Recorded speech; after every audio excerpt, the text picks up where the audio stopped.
All of his co-workers were gone. What could it mean? Stanley decided to go to the meeting room. Perhaps he had simply missed a memo.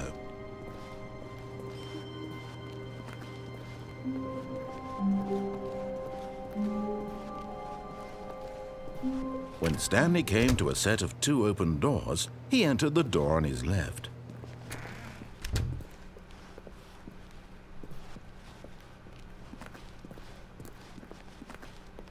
Yet there was not a single person here either. Feeling a wave of disbelief, Stanley decided to go up to his boss's office, hoping he might find an answer there. Coming to a staircase, Stanley walked upstairs to his boss's office.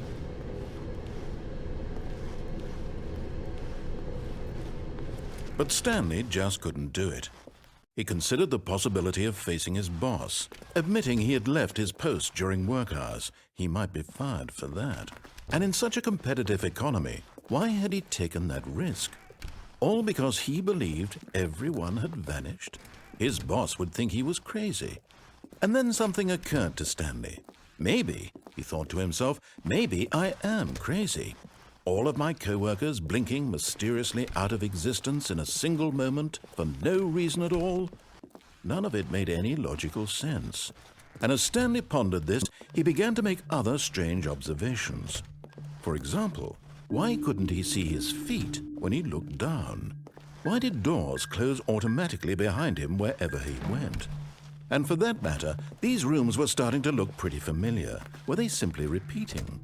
No, Stanley said to himself, this is all too strange. This can't be real. And at last, he came to the conclusion that had been on the tip of his tongue. He just hadn't found the words for it. "I'm dreaming!" he yelled. "This is all a dream." Oh, what a relief Stanley felt to have finally found an answer, an explanation. His co-workers weren't actually gone. He wasn't going to lose his job. He wasn't crazy after all. And he thought to himself, I suppose I'll wake up soon. I'll have to go back to my boring real-life job pushing buttons. I may as well enjoy this while I'm still lucid. So he imagined himself flying and began to gently float above the ground. Then he imagined himself soaring through space on a magical starfield, and it too appeared. It was so much fun, and Stanley marveled that he had still not woken up. How was he remaining so lucid? And then perhaps the strangest question of them all entered Stanley's head. One he was amazed he hadn't asked himself sooner. Why is there a voice in my head dictating everything that I'm doing and thinking? Now the voice was describing itself being considered by Stanley, who found it particularly strange. I'm dreaming about a voice describing me, thinking about how it's describing my thoughts, he thought.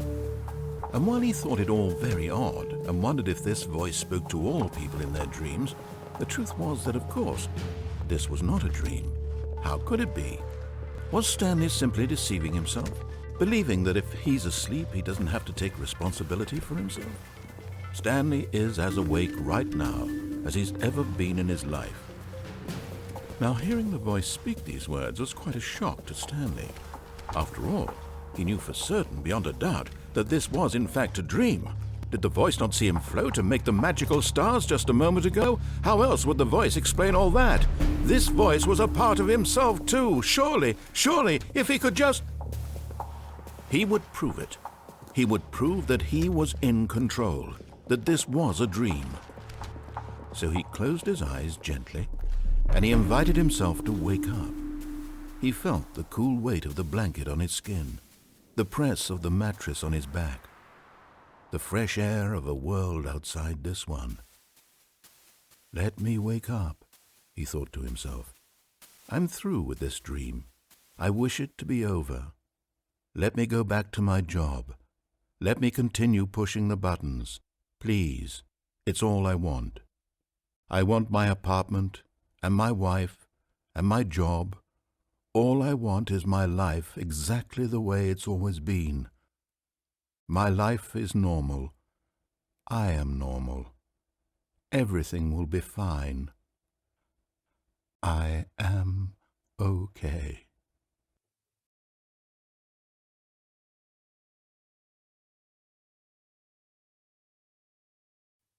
Stanley began screaming. "Please, someone, wake me up. My name is Stanley. I have a boss. I have an office. I am real. Please, just someone tell me I am real. I must be real. I must be. Can anyone hear my voice? Who am I? Who am I?" And everything went black.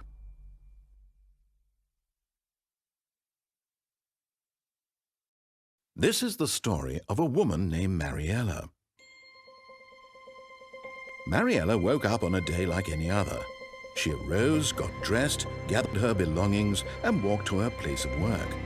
But on this particular day, her walk was interrupted by the body of a man who had stumbled through town talking and screaming to himself, and then collapsed dead on the sidewalk.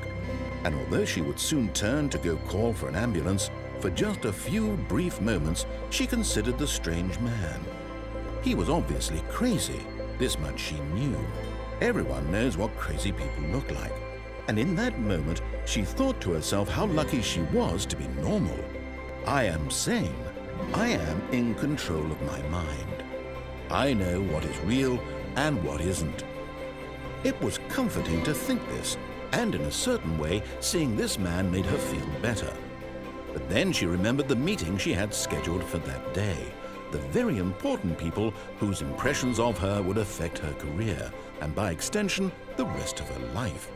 She had no time for this, so it was only a moment that she stood there, staring down at the body. And then she turned and ran.